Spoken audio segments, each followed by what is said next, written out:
Hey y'all!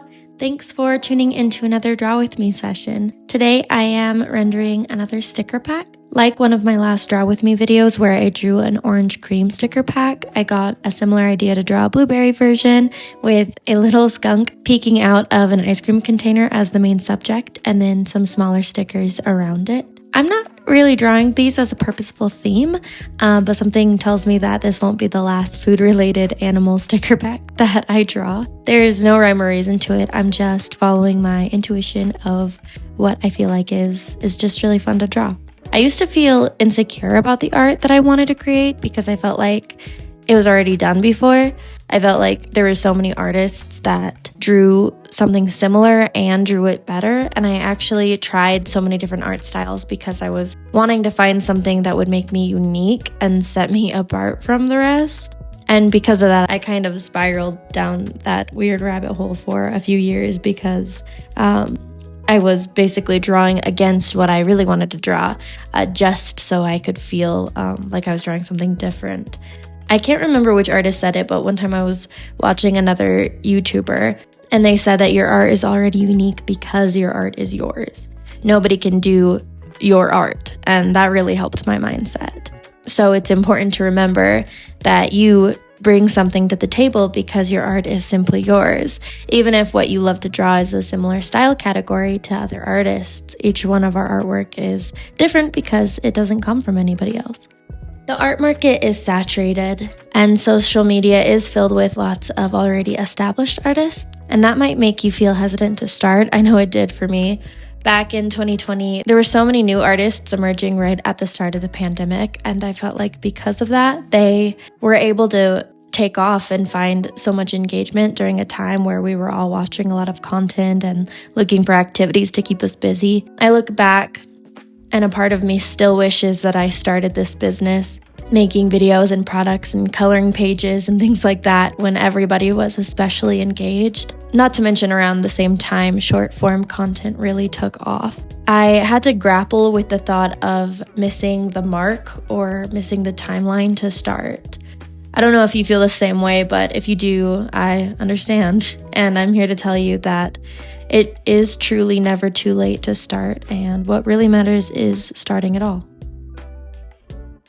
I know this is coming from an artist who has a small subscriber count and a new business on Etsy that doesn't have hundreds of sales or reviews, but even still, I can honestly say that I have found so much more success in starting than I thought that I would before. And all of that while there was still a voice in the back of my head nagging me that it was too late to start and that I'll never be successful.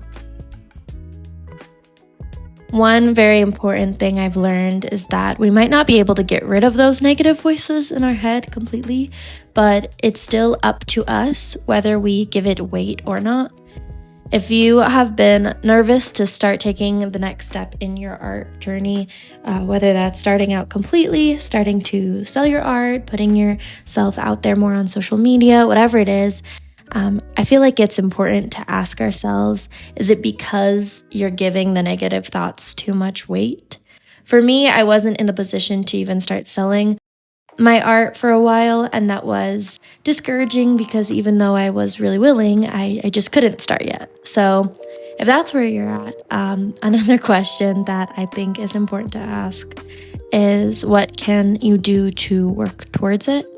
For me, it was sketching traditionally until I could afford a drawing tablet. That was the first step very early on. And then once I was able to get a drawing tablet, I slowly made my way up towards the goal of selling my artwork. This is a side point, but during this time, I really wish I learned about selling on demand. Instead, I waited until I could invest in a sticker cutter. I wish I could have started that passive income route sooner. I think it would have given me a lot of confidence starting out my business. So I highly recommend starting with that if you are interested in starting an art business, because that's something that you can do without any equipment. If you're interested in seeing how I print on demand, I do have a video all about it. I will link it above and make sure to put it in the show notes. One thing I love about all of today's avenues for artists is that there are really a lot of opportunities for no matter where you're at in your art journey. Going back to feeling like social media is oversaturated with artists, the good side of that is that the more artists there are, the more people start to notice artists.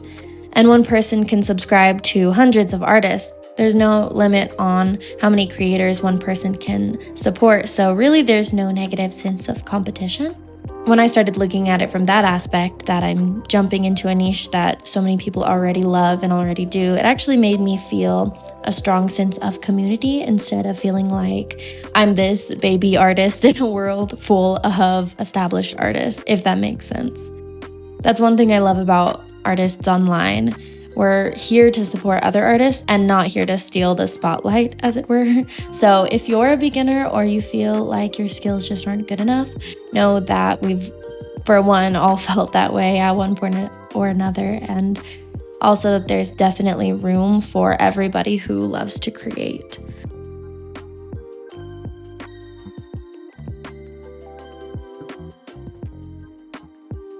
Another source of anxiety that I've had, especially these last couple of years, is getting older. I compare myself to much younger artists who are very successful, and again, that negative voice would creep up and say that I should have done X, Y, and Z when I was younger so that I could have been further ahead than where I'm at. I think that's such a negative perspective to take because there are so many other perspectives that I could have been looking at instead. Once I started paying more attention to examples of people starting over at all kinds of different ages and different stories and circumstances that led a lot of people to change to a creative career path, I started feeling a lot more positive about where I was at, and I realized that I definitely wasn't alone. I know a lot of artists on YouTube have planned for a much different career and maybe had a degree in something very different than art, but they ended up following their own path and it led them to create. Those are my favorite examples because it shows that nothing has to be set in stone and you're never too old to start something new.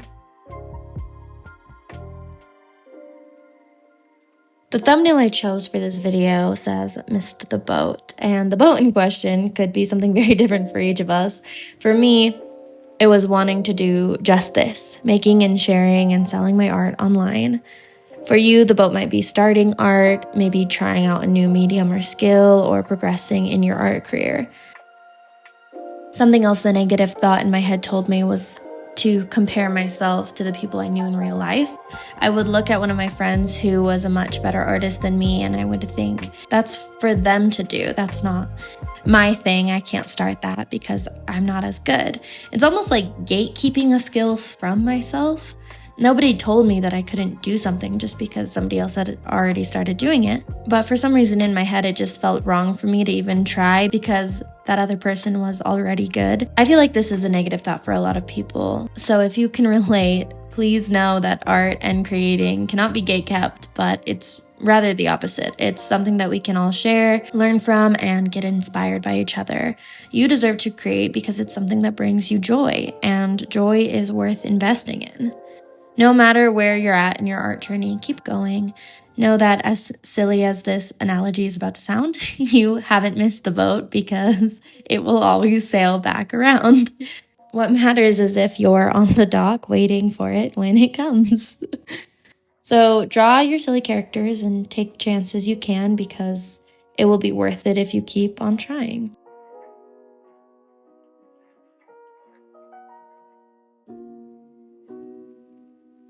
Here is my finished blueberry swirl sticker pack. It literally makes me so happy every time I look at it, and I hope it can bring some of you the same joy. Thank you for watching. Please like and subscribe if you haven't already so that you can watch this small channel grow. Thank you so much for the support, and I'll see you in the next video. Bye!